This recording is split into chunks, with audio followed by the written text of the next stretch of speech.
Well, welcome to another episode of the Billy Ho Show.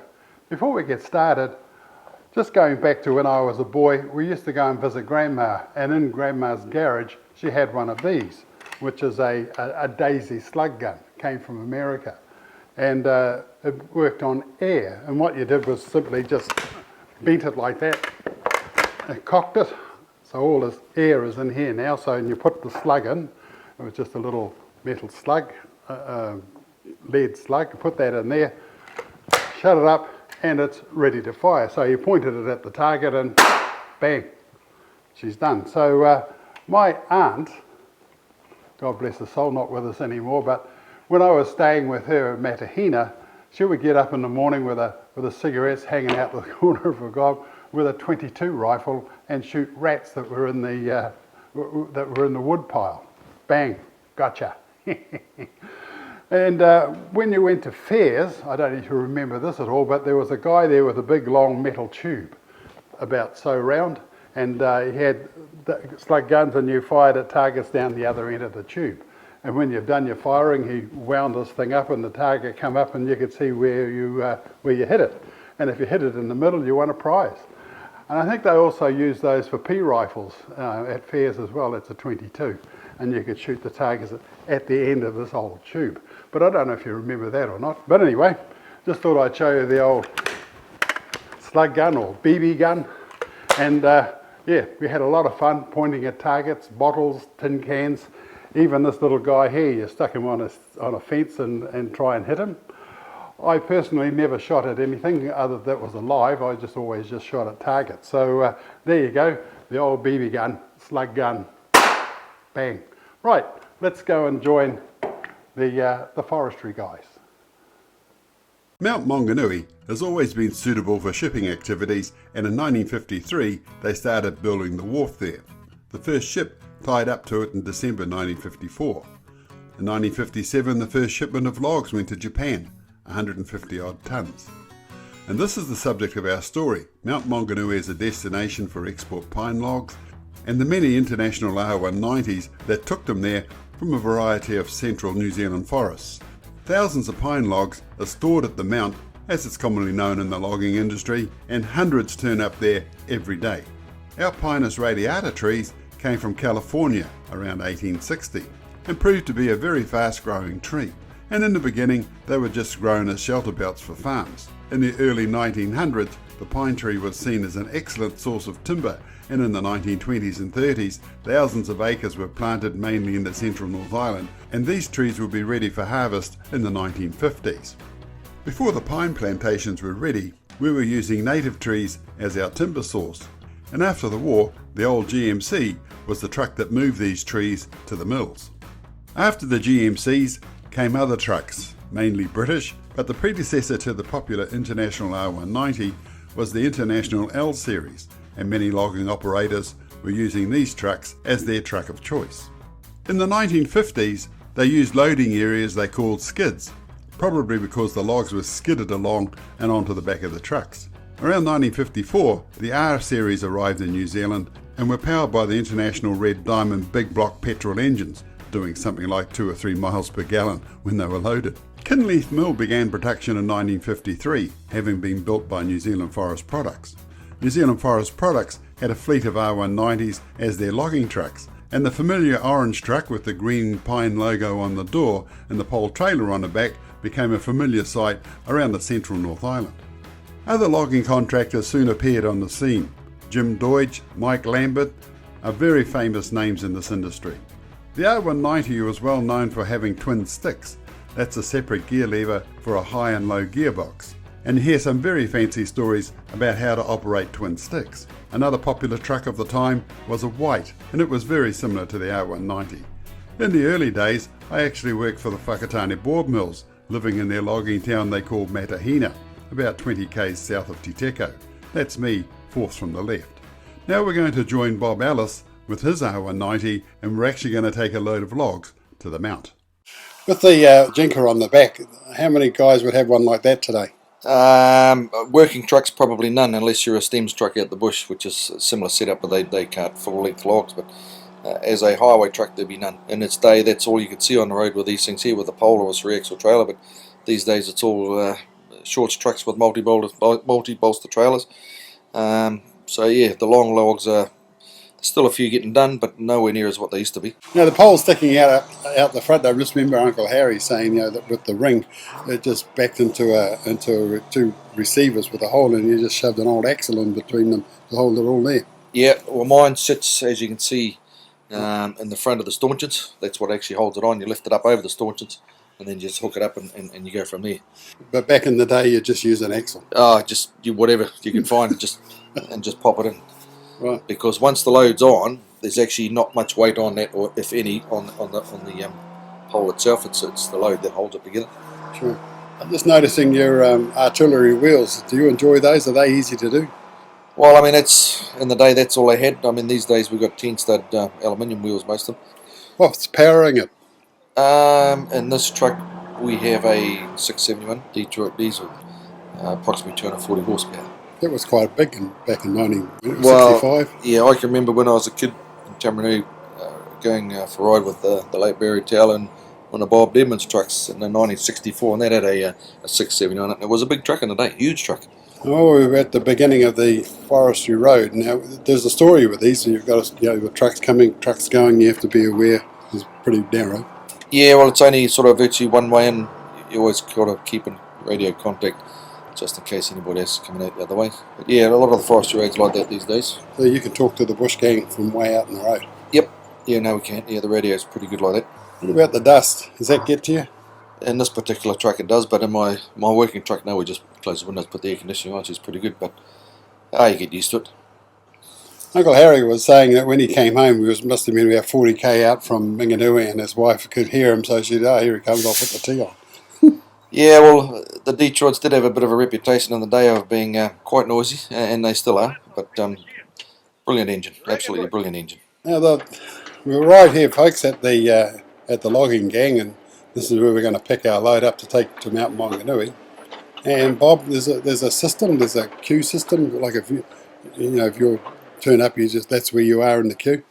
Yeah, normally during the day when they dispatch, there could be one or two, maybe three trucks in front of you. So you just sort of wait there and take your turn, as you can see, one at a time. So it's all cool. He's got a fair stack of logs on that truck. Yeah, it looks like a bit of pulp, but yeah. So looking at all those logs, there's short ones, long ones, some in the middle ones. Can you just describe the type of logs that they carry? Probably the ones you see on this truck coming out now is pulp. Pulp. Yeah, that'll go to either the board mills or Kinleith or Carwell. So that load wouldn't be going to the mill. No. Okay. He's going to lift that trailer off. That's a reasonably sized trailer, and but I'm just saying, Uncle Harry with his one night here, they just sort of arrived. He'd back up somewhere, jam the brakes on, and the trailer would bounce off, and then they'd hook it up. And that's a 4 axle trailer. 4 axle, yeah. And that's just part of the norm. The digger driver just does that. Yeah, it probably weighs about 5.5 tonne, but no trouble to the digger. But that's the configuration here is probably 90% of the trucks these days. I just see those bolsters they just fold up and fold down. Yeah, they're all spring loaded, so you don't hit your back when you stand them up. Those skidders are amazing things. They're a great big ugly machine, aren't they? Yeah, they're there to do the job. It's purposely built to do that. And who thought of Who the Truck is Alice? Is that you? Well, it sort of started a few years back when I had my other trucks, my high-up trucks, and we sort of had that song of living next door to Alice. That's it. Yeah. So we just put Who the Truck is in instead of the swear word. So no, it's cool. That's very good. Now you've come to your turn to get loaded, and I guess they're going to lift your trailer off. Yep. With that pole sticking out so far, is that, will they maybe lift the back up? Is there a reasonable chance it's going to smack the top of your roof? If you have the lifting chain in the wrong place, it's quite possible it will dong it on the roof. Mm. But that's why you sort of have them. So when you lift, the pole comes up first. As you see, when you lift it, it'll lift a little bit before the back for the actual trailer itself. How long does it take for a digger driver to learn how to do this? It depends, but some guys are pretty good. This guy's not too bad. Mark, he's pretty good on his job. Him and the other loader driver, Quincy, they're not too bad. We did it with Dale. They had some Peterbilts in Tokoroa, and the guy that was driving this loading machine there, he could just tap everything, push everything, and everything was just so. Some of them are pretty accurate. You could just be able to play the piano. You can, yep. Yeah. Yep. That's and let alone the guy up in the bush that's actually cutting the trees. He's got 2 TV remotes in each hand, Yep. and cutting it, trimming it, slicing it. That's just an amazing skill. Oh, those the ones that actually do the processing. It's all on the computer screen. Yeah, it's pretty out of it. And speaking of computers, I just noted that the end of each log's got a number and some letters. What does that relate to? Normally on the end of the log it'll be the gang number and the grade. Yeah, like we're putting on 11.1A grade, and we'll have A on the end of it with the gang number 74 on the end. So who takes notice of that in the chain of things? Well, that's just the standard thing these days with the gang. So when it gets to wherever it's going, people know where it came from. I saw in Gisborne when we were loading they were loading some ships. There were barcodes on the end of the logs. Yeah, well, what happens is, as you'll see, once we end up getting to the mount, to the tally office, they staple those on, and that's how they tally the logs, is they put the barcode on and then they measure it, and that all goes into the computer. Okay, so that's not done till it gets to the measuring. No, it doesn't get done till we get to the mount. What about the ones going to the paper mill? The pulp stuff? No, they don't. That's just by ton. It's just pulp. It just gets chipped, so not much point putting a barcode on it. No, I'm just saying, so it's just paid out by tonnage. Yeah, they just got the gang number on most of the ends of the log, same as everybody else. That's amazing.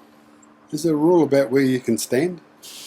There is now, because I think of all a few accidents that's been people getting either hurt or killed.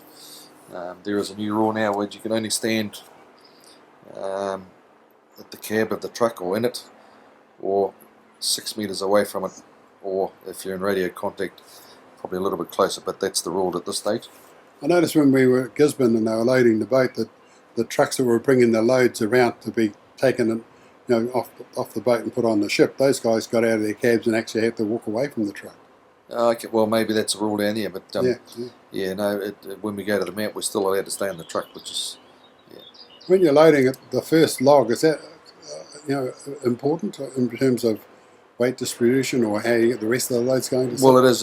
If you get the first one right, the other ones just sit in the same way. But if you don't get the first one right, you could be either too heavy on the truck or too heavy on the trailer. So as you can see, I'm running backwards and forwards. He's getting it right. So that's all good. And that's your responsibility. That's if it's wrong, you get the ticket. No, I get the ticket, mate. Even if the loader driver's wrong, still my ticket.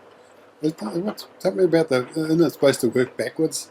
So even though it's loaded wrong, he loaded it, so should he get a bit of the ticket as well? No. No? My responsibility. Okay.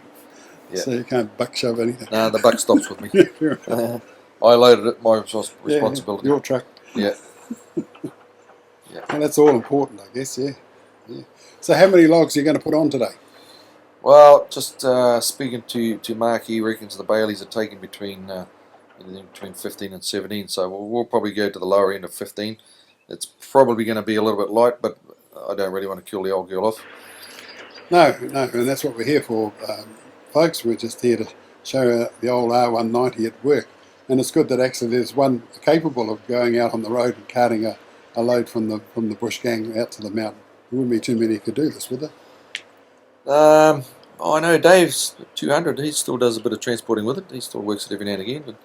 But yeah, that's a good truck. Yeah, so I see old JD's 230. Yeah, the 230. It's working. Yeah, no, it still works. Yeah, probably more than JD does. Oh. Yeah. Well, looks like we're just about ready to go, folks, and we're going to drag all these logs on the old R190. How long do it take to get it to the mount? From here, well, with this I've only got 240 horsepower, mate, so it probably takes a good hour, maybe two. And how many loads in the day would they expect you to do? Oh, you do 2 out of there a day, in the day. Oh, okay, well. Yeah. And back in the time, you maybe do 3? Yeah, well, if you really had a good day, they'd expect you to do 3. Gee. Yeah, I remember when Uncle Harry was talking about sometimes something happened to the trains and they get special dispensation or a special permit to take the logs direct to Auckland because the train had broken down or whatever the reason. And it would be 24 hours, and Uncle Malcolm would make Harry do as many loads as he could in those 24 hours. Well, Go ahead, come back, because it was probably 3 times the price. So if so he's going to make a quid out of it. Make $1 out of it, because it never happened much in those days against the rail. We're probably not that heavy. What would you be, 20 tonne? I might have 20-ton payload on if I'm lucky. Oh, okay. I think you got 14 logs on. 1, 2, 3, 15. 4, 5, 6, 7, 8, 9, 10, 11, 12, 13, 14, 15. Yeah, I deliberately kept it light just in case I didn't want to kill the old girl off. And they're about a tonne each, those logs, are they? Or roughly, yeah. Probably a tonne and a bit. Yeah. Sure. Yeah. A few weeks ago, we saw some old footage of Trevor Deutsch's trucks. I think they were all some in the bush and some getting lined up for a great big photograph. And BCFs and R190s and some butter boxes. And yeah, well, they're pretty basic in those. I mean, there was no bling in those days. It was just cab and chassis bolsters, and away you go. There you go. Yeah. Yep. When I was a kid, you were allowed to go for a ride in the truck, and you just grew up in the truck, and that's what you wanted to do. But with the new rules and regulations these days, you're not allowed to do that. You're not allowed to ride in the truck, and you can't go to this place, you can't go to that place. So the kids are not interested because they certainly wouldn't have been allowed to be here. Oh, not at all. Not at all. You know that well. He wouldn't load me if I had someone in the cab. Right. That's interesting, isn't it? Yeah. The incentive and the inspiration, that I had when I was 7, 8, 9, 10, 11, sitting in this great big truck. Oh, when I grow up, I'm going to drive one of these. And then you went down through the teenage years, and you actually got to drive one, and you got shown how the gears work, and go wide a bit on the corners with the big trailers, and blah blah blah. And you were inspired. They didn't have spoke wheels in your day, Bill. No. Here, slap me whenever you want. Just being smart, mate. I might have to reach across. Mind you, this cab's narrow enough to do that. Oh, it is. Just about give you an elbow poke. Yep. No, she's they were never made really for comfort, although they call it a vision cab. But in the day, that was a big truck, and it's still a neat truck today, That's why I still like doing this sort of stuff. Just explain that gear lever to me. Well, you got button on the inside, button on the outside. Yeah, well, see, that there, because you used to drive a 2-speed. Yep. The Road Ranger's got that's the high and low button on the left hand side there. Yeah. So you do your 5 or 4, 5 it is, your first 5 on the bottom, and then you pull the lever up, the button up, and you do the 5 again. Yeah. The little button on the other side is actually clutch brake. So when you go to put it in gear, just push the button, it slows the gearbox down so you can put it in gear. But this particular truck has got a deep reduction on the dash. Right. And where's your, you push something on the dash for the engine brake? Yeah, there's a little switch there. We just flick it on and off when we want to use it. Right. Yep. When we watched the Deutsch video, we come past Depoi, which is where we are now, heading towards the Kaimais. And you come up to the intersection between where you come from Matamata and keep going, or you come from this way. Yep. But it was just interesting. That little bit of a straight is the only bit of a run up you're going to get. That's it, mate. So I would say by the time we hit the hill, we're going to be down to sort of second or third in the low range. When did you first have anything to do with the Kaimai? Oh, years ago, when I worked for Forest Haulage in the day. So the road was a bit narrow and a bit windy? No, it was basically what it is now. It was sort of a little bit different in the late 60s, early 70s, but they've improved it a hell of a lot since then. You know how high they are? What from where you start at the bottom to where you get at the top, what sort of... You're getting technical, Bill. Distance, what are you, sort of like 300 metres, 400 metres? Probably a little bit more than that, I would say. Yeah, it's quite a steep climb. Yeah. I was looking at that old footage of those BCFs coming up, taking wide on the corners and really slow. The road in those days was quite narrow, Yeah. But it's got passing lanes all the way up now, which is most essential with the traffic that goes over it. But yeah, everybody will be passing me up today. That's all right. Awesome.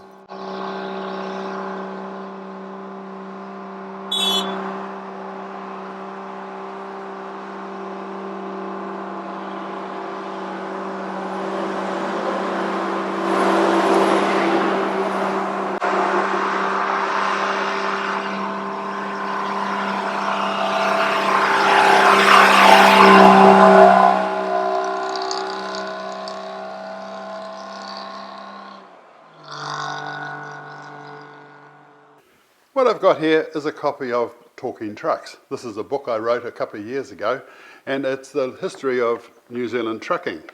And it's all from the programs that I did between 2013 and 2016. I'm going to let this go for $25.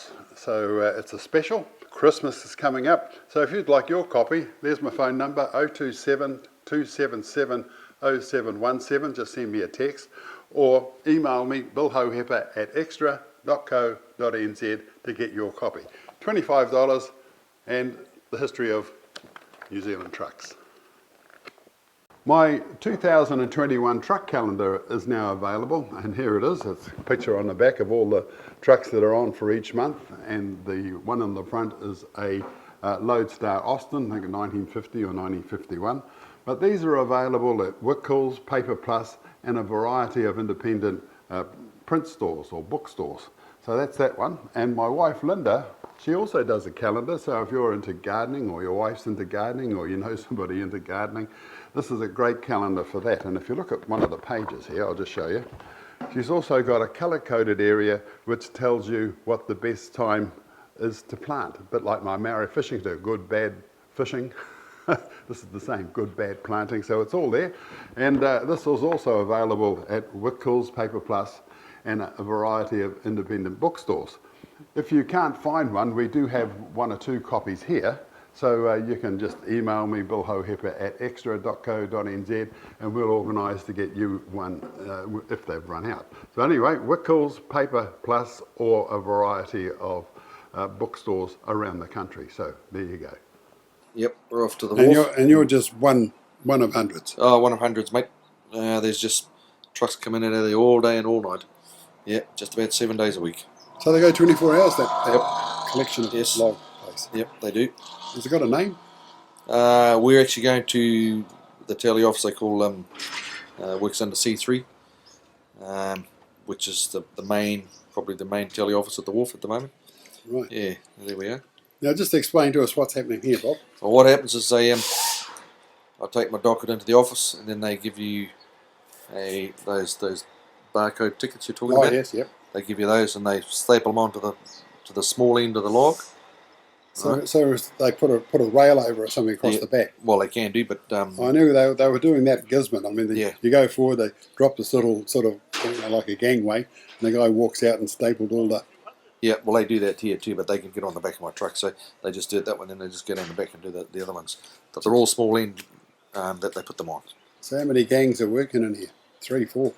It's probably, I don't know, maybe 10, 15 guys working all the time. That young lady's putting the little stickers on with the barcodes. Yes, and then And those barcodes will stick with those logs until they get wherever they're going. Yep. Yep, and then you'll get another guy comes through and he'll what they call wand them, measure them and wand them.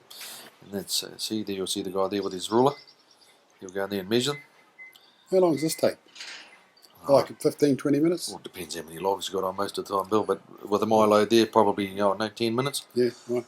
But you can sit there sometimes up to, depending on the queue, 2 hours. The queue. Queue, brother. So when you arrive there, you're just hoping that queue's not too long. Yes. Yep. So what's the longest you've ever waited? 2 hours, 2 and a bit. 2 hours. So actually, one day I think it was about 2.5. Look at that. Kenworth, R190, Right. and The one on the Western outside. Star. The one on yeah, Kenworth, 190 Western Star. Yep. And who got them? We're off. We're off. Now what happens? You've had them all measured. Where we go? We're going around to the unchaining bay, just around the corner a little bit, where you've got a designated area to take the chains off. And once we do that, we just call up the stacker on my little radio. You know most of the other drivers? Yeah, well, it's a pretty well close-knit fraternity, I'd say. Everybody sort of knows everybody. If they don't, they know who you are, Yeah, right. which is pretty good. I didn't show that one over far enough, did I? There's a little knack to this. We watched one of the guys in the Tokoroa where she just give it a sort Yeah. of a spin and Yep. the way she went. Yep. Imagine having to go and have to undo the twitch off the top of your load. Well, that's what they did in the day. Yep. Real men. Yep. That's what men were men and drivers were drivers. Yeah. What's the next one down from a driver? Is there a steerer? And then What? there's something even further down from that, and I just forget what that's It's a pointer. A pointer. Point. Hope for the They best. just point it, hope for the best, brother. These are a big machine, and looking at taking off your load, looks like it probably sort of probably get another 3 lots of the same. Oh, you'll probably find that stacker there, that particular one probably can lift 40 tonne. And there's an even bigger one still across on the other side. Yep. You know, they're a big Enormous machine. machines, yeah. They're a big machine, yep.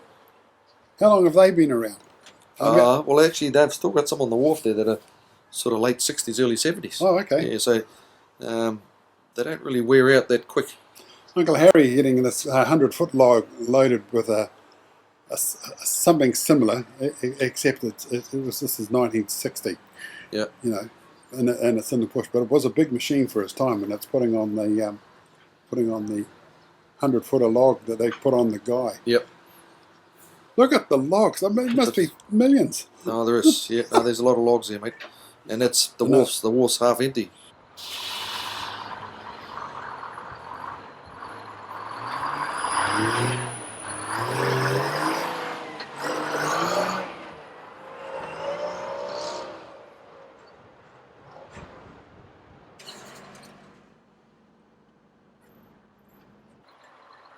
So yeah, here we are at the gantry. Just line the hook up, hopefully. Is that by guess, or you got a little mark on the side? There was a mark on the ground, but it's mostly guesswork.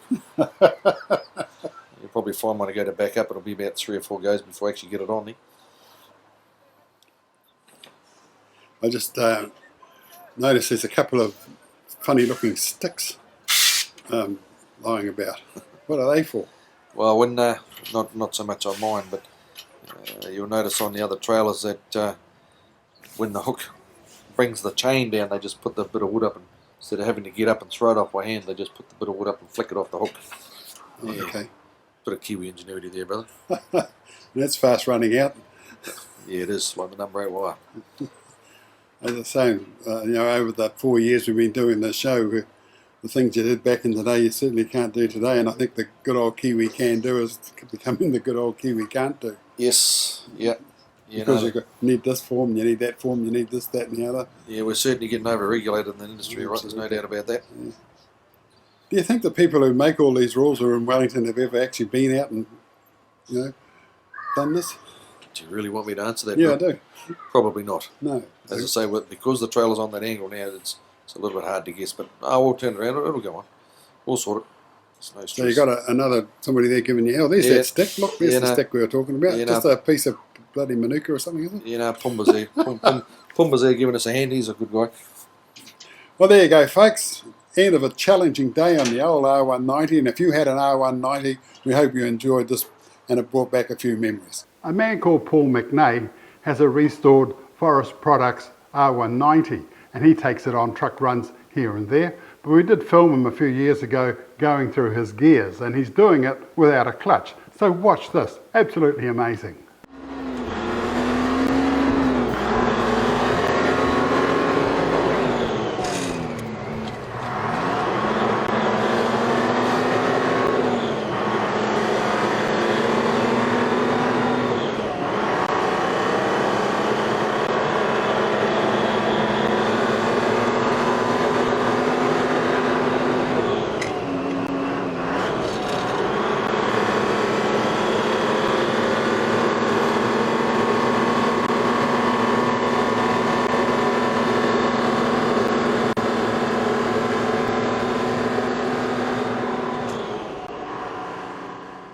So that's our show for this week. We'll see you all again next week.